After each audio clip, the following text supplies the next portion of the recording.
अस्सलाम वालेकुम friends, welcome to my YouTube channel. आइए अब हम नॉवल के पार्ट नंबर 18 की तरफ चलते हैं। अगर वीडियो पसंद आए तो प्लीज़ लाइक ज़रूर कर दीजिएगा। ज़ारा, ये तो एजी है। ये ये इनको क्या हुआ है और ये तुम्हें क्यों पुकार रहे हैं? अलिया कार्टून देखने में मगन थी जब ज़ारा के मोबाइल पर होते हुए मैसेज बीप ने उसे अपनी तरफ मतवजो किया था। अमल का मैसेज देखकर उसने खुश होते हुए उसको कंटेक्ट ऑन किया था, मगर आके अजहान की वीडियो और उसकी पिक्स देखकर उसे शदीद हैरत हुई थी और वहीं पर बैठे बैठे उसने ज़ारा को आवाज़ दी थी। वो जो किचन में खाना बना रही थी, एसी का नाम सुनते दौड़ी चली आई थी। क्या हुआ? उसने अलिया के हाथ से मोबाइल पकड़ते हुए कहा था। देखो, एसी हैं यार, और देखो कितनी तकलीफ में है, बस बार बार तुम्हारा नाम ले रहे हैं। मुझे नहीं पता था कि मेरे अलावा भी तुम किसी को जल्दी ठीक होने में मदद कर सकती हो। उसे ज़ारा की तरफ देखते हुए कहा था। ऐसा कुछ नहीं है अलिया, और वो शायद किसी और को बेच रही हो तो गलती से मुझे सेंड कर दिया। तुम ऐसे ही फिक्र कर रही हो। उसने बात संभालनी चाहिए थी। अमल और कोई गलती इम्पॉसिबल। उसने ज़ारा को खोजती हुई नजर से देखते हुए कहा था। हाँ, तो वो भी तो इंसान है ना। उसने मोबाइल मेज पर दोबारा रखते हुए कहा था। मुझे लगता है तुम्हें ये वीडियो देखनी चाहिए और हमें एसी को कॉल करके उनका हाल पूछना चाहिए। अलिया ने दोबारा से मोबाइल पकड़कर उसे पकड़ाते हुए कहा था। अलिया, अजनबी कभी अपने नहीं होते, ये बात याद रखना। हम क्यों पूछें किसी का हाल? और एक और बात, तुम किसी के भी सामने अपनी फैमिली का जिक्र नहीं करोगे। यहाँ जितने भी लोग हैं ना, जो अब हमारे दोस्त बने हैं और जो बनेंगे, वो सब दोस्त होंगे, मगर हमें अपनी फैमिली सीक्रेट्स किसी के सामने शेयर नहीं करनी। सुना तुमने? उसे समझाते हुए कहा था।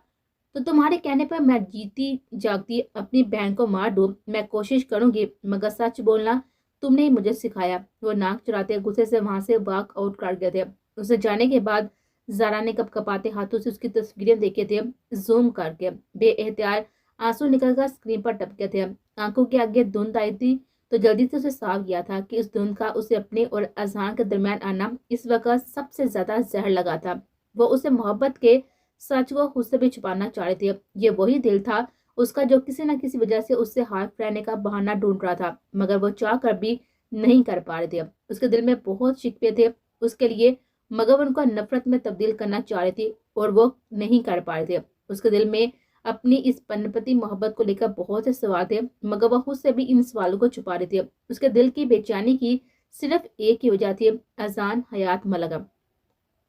ए मेरे अल्लाह, मेरे साथ ही ऐसा क्यों? मेरे साथ ही ऐसा क्यों हुआ? वो शख्स जिसने मेरी रूह को झंझोर करा दिया, उसके लिए मेरे दिल में मोहब्बत कैसे पैदा कर सकते हैं आप? अब मैं क्यों इस तकलीफ से गुजर रही हूँ? उसके साथ थी तभी रूह बेसुकून थी, उससे दूर हूँ तभी बेसुकून हो। मुझे सुकून क्यों नहीं है? ये दिल ही तो है जो जिस भी हाल में हो, जब ये मोहब्बत के पिंजरे में जकड़ा जाता है ना, तो सांसें और धड़कनें जिस्म की नहीं बल्कि महबूब की ताबे हो जाती हैं। उसने धड़कते दिल के साथ ही वीडियो ऑन किए थे। वीडियो में मौजूद आजान तो उस आजान जैसा था ही नहीं जिसे वो दरगाह पर छोड़कर आए थे, जिसके साथ उसने दुआ की थी, जिसके साथ उसने उस दुनिया का सबसे खूबसूरत रिज्क खाया था, जिसकी दिल प्रेम आंखों ने उसकी मजीद दीद के लिए सारा दिल के लुभाया था, जिसका उसके साथ कदम कदम चलना सारा के लिए दुनिया का हसीन सफर था। उसकी टूटी बिखरी हालत देखकर उसे बेसाता मुंह पर हाथ रखकर अपनी सिस्सियों को दबाया था। इस दुनिया में अगर अपने बाप के बाद उसे किसी मर्द की तकलीफ से फर्क पा रहा था तो वह अजान हयात मलक था।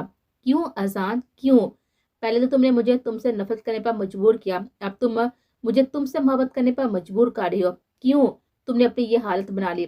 क्यों कर रही हो अपने साथ ऐसा? लौट जाओ अपनी दुनिया में, जिस दुनिया के तुम थे। ये दुनिया तुम जैसे लाडलों के लिए नहीं बनाई गई। उसे भीगे हुए लहजे में कहा था। और पागल ज़ारा का कौन समझाए कि हम कौन होते हैं अपने लिए दुनिया चुनने वाले? हम कौन होते हैं अपने लिए इसी शख्स की मोहब्बत चुनने वाले जिसका मिलन या तो तकदीर में होता ही नहीं है, अगर होता भी है तो उसके रास्ते में इतने कांटे होते हैं कि मोहब्बत लहू लहान हो जाती है। ये तो मालिक के फैसले हैं, जिसके हाथ में नसीब की डोरे हैं, जो दागे हिलाने जानता है और ऐसे दागे हिलाता है कि आम से हाथ और हाथ से आम काट देता है। कभी कभी तो वो इतना मेहरबान होता है कि पल में मिला देता है बगैर किसी आजमाइश के, जैसे हजरत मूसा को मिला दिया उनकी माँ से। और कभी तो दुआ की कबूलियत और जुदाई में सालों के फासले आ जाते हैं, जैसे हजरत यूसुफ को इतने कठिन मराहल में से गुजारकर उनके वालिद से मिलवाया। और कभी कभी तो ऐसा भी होता है कि दुआएं कबूलियत का दर्जा ही नहीं हासिल कर पाती, जैसे हजरत नूह की जाने वाली दुआ उनके बेटे के हक में। ये तो दो जहानों के वली के फैसले हैं वही कलब को दरख्ताता है, किसी जीरो के लिए नहीं। तो इतना साकत कर देता है जज्बात से आड़ी कि वो किसी बहुत अच्छे के लिए भी नहीं डरता।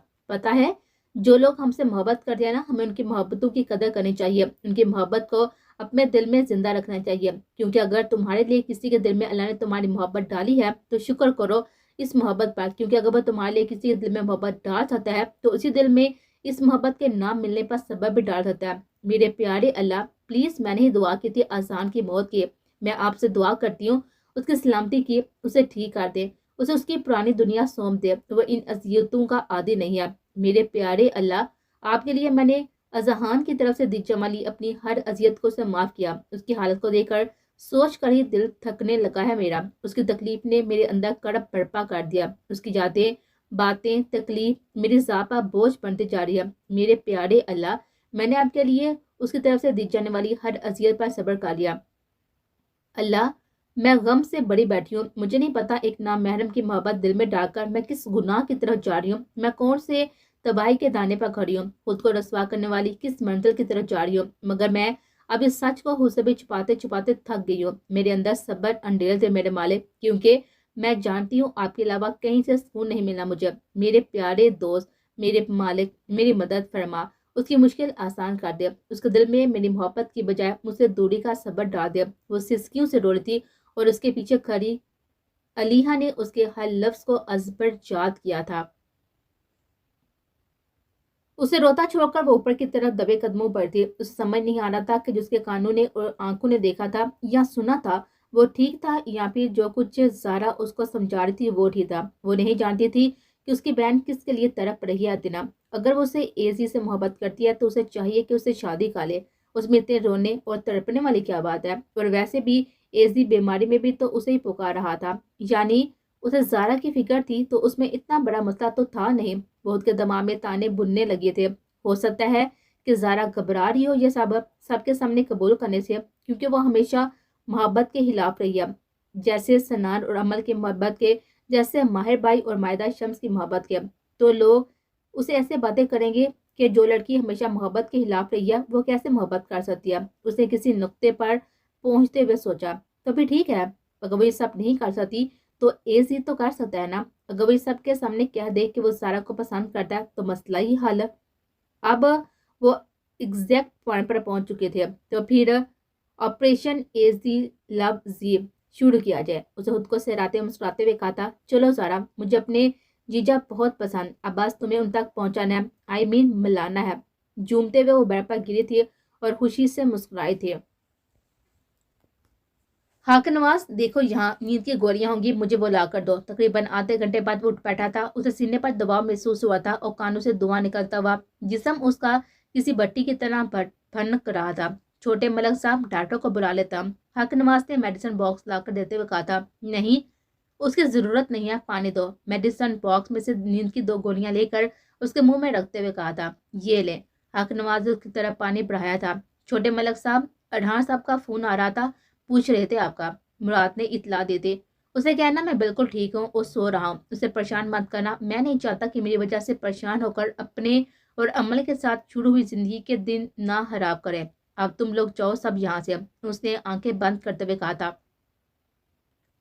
हक नवाज से मुराद और फकीना को जाने का कहा था, खुद वो सोफे पर ही बैठ गया था। अजहान ने दोबारा आंखें नहीं खोले थे। वो अपनी आंखें मजबूती से बंद किए लेटा रहा था। वो सुकून चाहता था, मगर वो ये नहीं जानता था कि यह सुकून उसे ना तो इस गंदे महलूल से मिलना था और ना ही इन नींद की गोलियों से। सुकून अता करने वाली ज़ात तो कोई और है। हम गाफिल लोग दुनिया की चीज़ों में सुकून ढूंढते थक जाते हैं और फिर आहर में वहीं पहुंचते हैं जहाँ हमें सबसे पहले पहुंचना चाहिए। तकरीबन आधे घंटा वह बगैर हिस्स व हरकत किए हुए आंखें जबरदस्ती नीचे लेटा रहा था, इस कोशिश में कि अभी सुकून मैसर होता है, अब भी नींद आती है। मगर हर गुजरते सेकंड के साथ उसकी बर्दाश्त खत्म होती जा रही थी।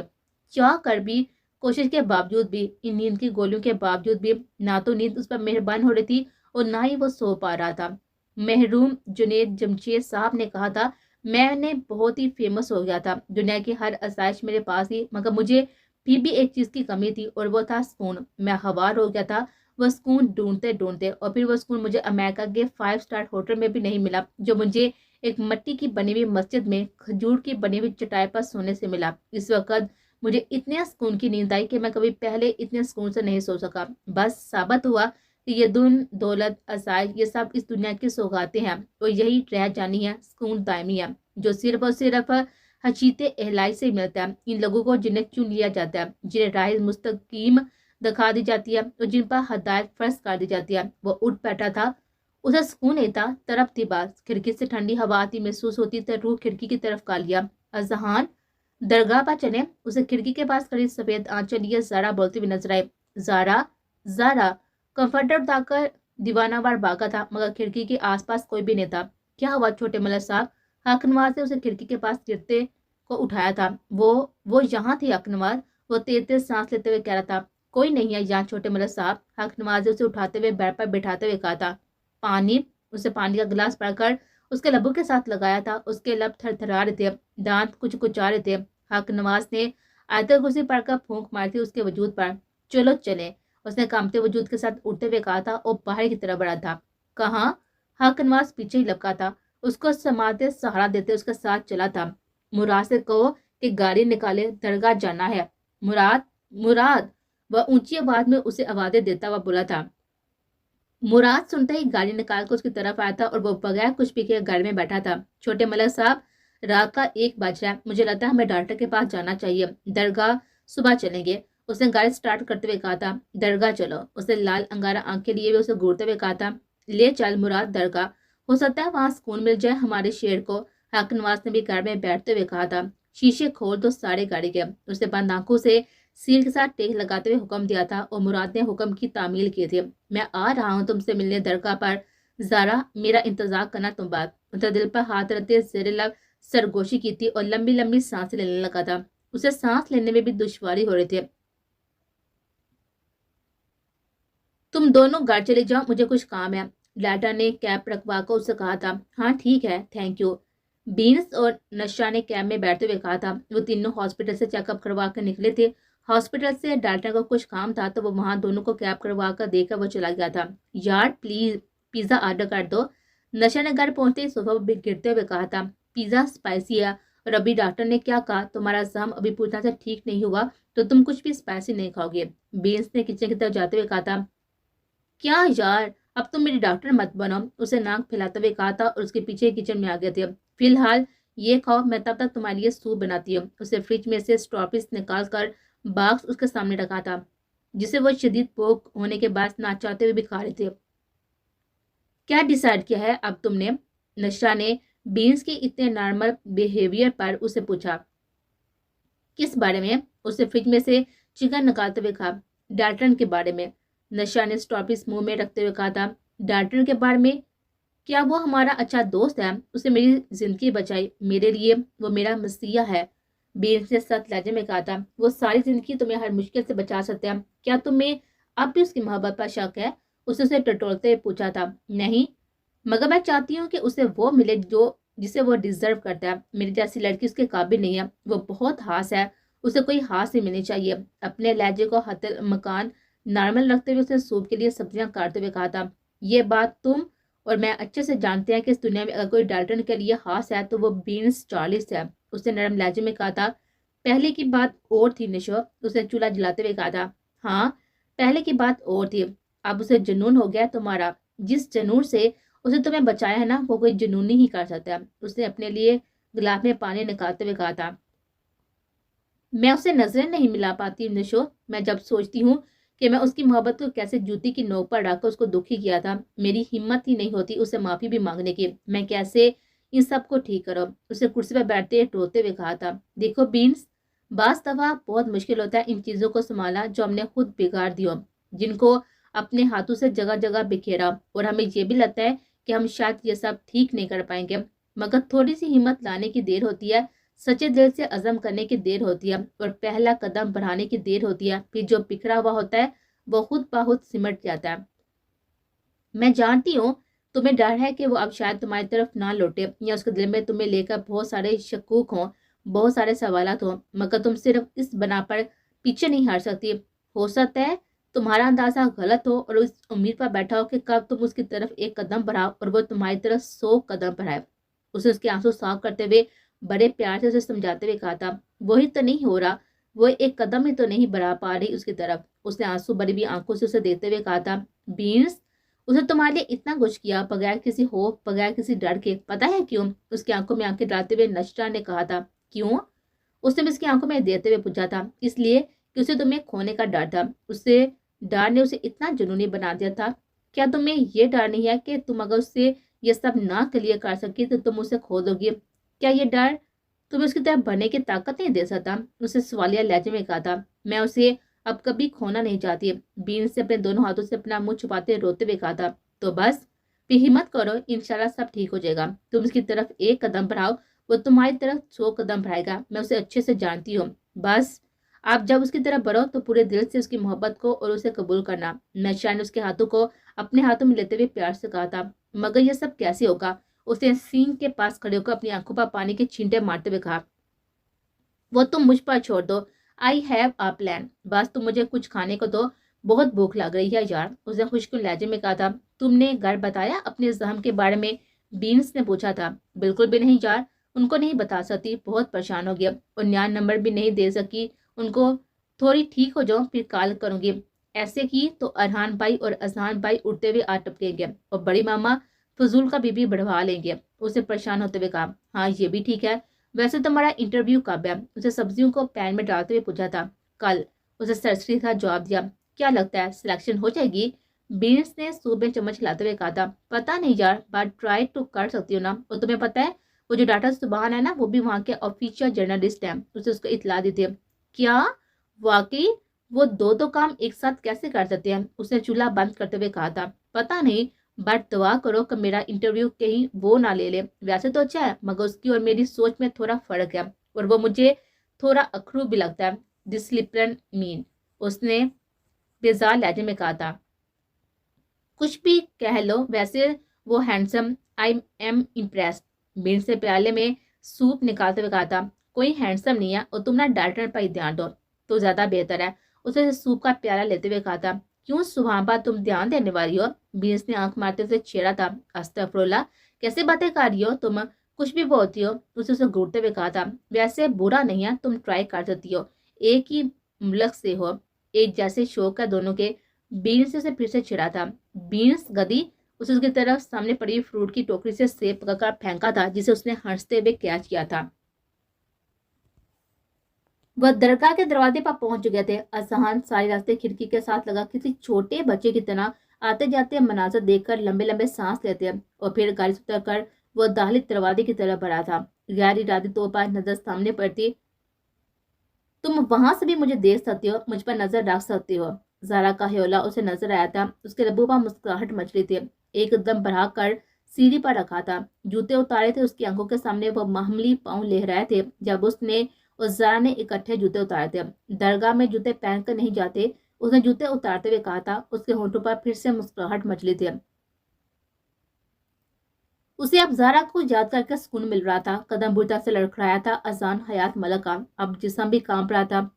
چہرہ لٹھے کی مانند سفید تھا اور رگوں میں موجود خون گردش کرنے کے بجائے منجمد ہو گیا تھا۔ سینیاں چڑھتے ہی سامنے درگاہ کا احاطہ تھا جس کا سین وسیع و عریض تھا۔ ایک سائڈ پر بنی مسجد اور دوسری سائڈ پر بنی ہوئی چند قبریں، اور اس سائڈ پر ان قبروں کے تھوڑے آگے ایک اور کسی اللہ کے نیک بندے کی قبر تھی۔ وہ شاید اس درگاہ کے گدی نشین کی قبر تھی۔ وہ لڑکھڑاتے قدموں کے ساتھ چلتا ہوا اس قبر تک آیا تھا۔ قریب ہی کوئی بندہ بشر حالت وجد میں زور و شور سے اللہ اللہ کرتے ہوئے گردن دائیں سے بائیں ہلاتے اپنے وجدان کی منازل میں کھویا ہوا تھا۔ اذان حیات ملک کیا لینے آیا ہے یہاں؟ اسے اپنے قریب پسینے تر شربو کھڑے دیکھ کر اس بندہ خدا نے آنکھیں کھولی اور بڑے کرہ لہجے میں گویا ہوا تھا۔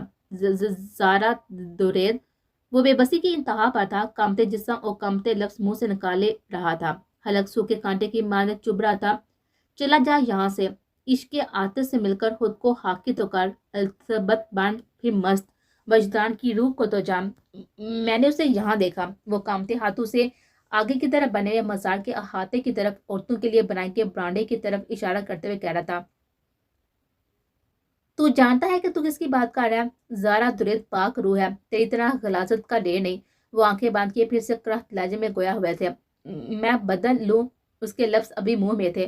ہا ہا ہا ہا ہا ہا ہا ہا۔ کس خوش فہمی ہے تو اذان حیات ملک بندائے خدا استزایا ہنستے پھر سے اپنے وقت میں گم ہو گئے تھے۔ اس سے پہلے کہ اذان حیات ملک کچھ کہتا، سفید آنچہ میں لپٹا ہوا نازک وجود اس کے سامنے سے گزرا تھا۔ وہ خوشبو اس اپنے آس پاس محسوس کی تھی۔ ہاں، یہ وہی خوشبو تو تھی جس کو سونگھنے اور محسوس کرنے کے بعد اذان حیات ملک نے ہر خوشبو کے ہونے سے انکار کیا تھا۔ وہ لڑکھڑاتے قدموں، بے جان ٹانگوں کو گھسیٹتا اللہ کے ولی کے مزار کے سامنے موجود تھا۔